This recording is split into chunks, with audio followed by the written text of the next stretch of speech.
Hey guys, Anders here, welcome back to another video. In today's video, we'll be going over the secret changes that occurred in update 5.2. As we're all aware by now, DICE for some reason decides to omit a lot of the changes and does not put them in the patch notes.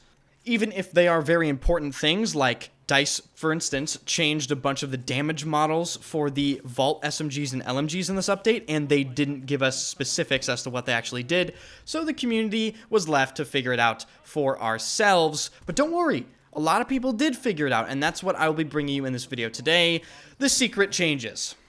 Before we jump into things, thank you guys so much for the unbelievable support on the last 3 videos. You guys have absolutely killed it. The last video got 550 comments, which for a Battlefield 2042 video is unbelievable. And of course, we're getting ever so close to hitting the milestone of 50,000 subscribers, which I never really thought I would ever say, especially covering Battlefield 2042 and other various games.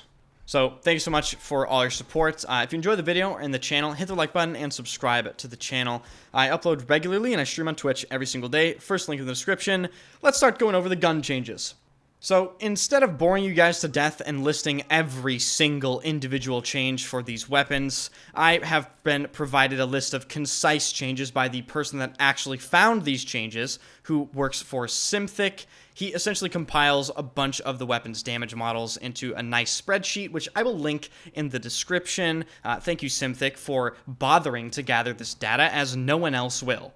The changes to the weapons are as follows. The M1911 has seen no changes whatsoever. It has only received some attachments. The Rex has received a gigantic buff. Its 2-shot range has been increased from 30 meters to 50 meters, which is a substantial buff that, for some reason, DICE didn't feel the need to mention. The M93R, P90, AKS, PP2000, and XM8 have also unfortunately seen no changes to them whatsoever. The M60E4 was nerfed, but it was also buffed in certain aspects. It's essentially worse at close range, but it's better over long range, and the same thing happened to the M240B. It is worse at close range, but better at long range. Type 88 got apparently fixed. There were some bugs with it, and it was buffed, and the RPK was also buffed, but the RPK was buffed at every single range, so essentially it's had its damage model buffed in general, so maybe try the RPK out. It is pretty good now. Moving on to some more changes, the enemy health bar is now highlighted when your first shots hits them. Points are awarded for SOFLAM designation assists. You can now remove player card badges, and enemy vehicles don't give out proper information for seats or health. Only the icon is visible for some reason.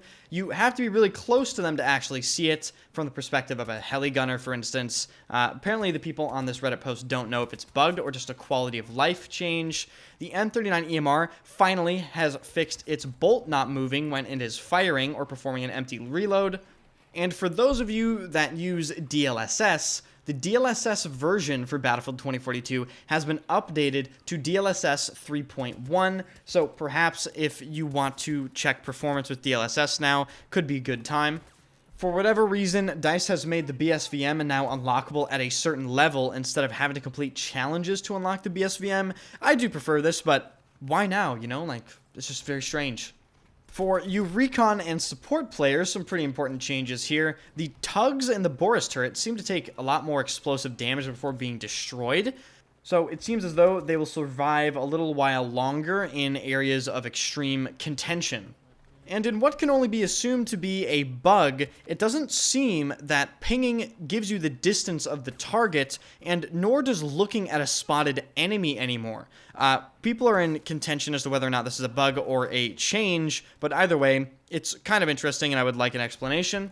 And lastly, before we switch topics, some fairly miscellaneous animation fixes to the M39 EMR and the LMGs.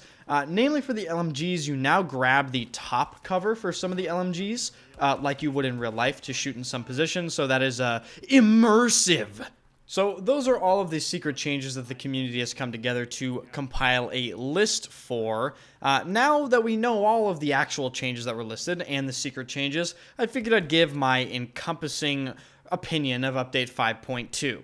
So I figured I'd just get the big stuff out of the way first. The Hourglass rework. I have been enjoying the Hourglass rework more than I anticipated, and it is very confusing to me how DICE actually managed to do that. You know what I mean? Because, like, Hourglass, like, dude, fuck that map, right? Then they rework it, and I'm playing the 24/7 playlist, particularly on Breakthrough, and it's largely fine, in my opinion. I'm like, what the like, what? How did you guys even do that?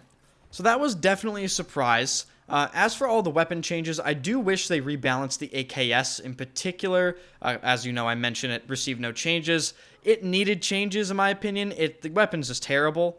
So that is definitely a bit disappointing. In terms of the squad management features that were added, you know, fine. Should have been in the game since launch. Really, really late addition, but welcome.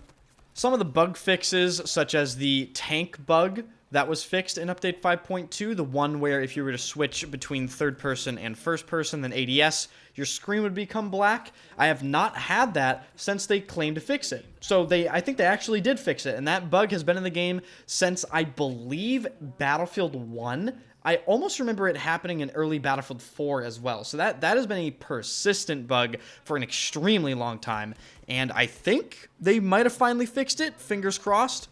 As for the spread changes that occurred in Update 5.2, you can absolutely feel them, particularly with some of the SMGs and some of the faster firing LMGs like the RPT or the LCMG or stuff like that. The bursting needs to be fixed.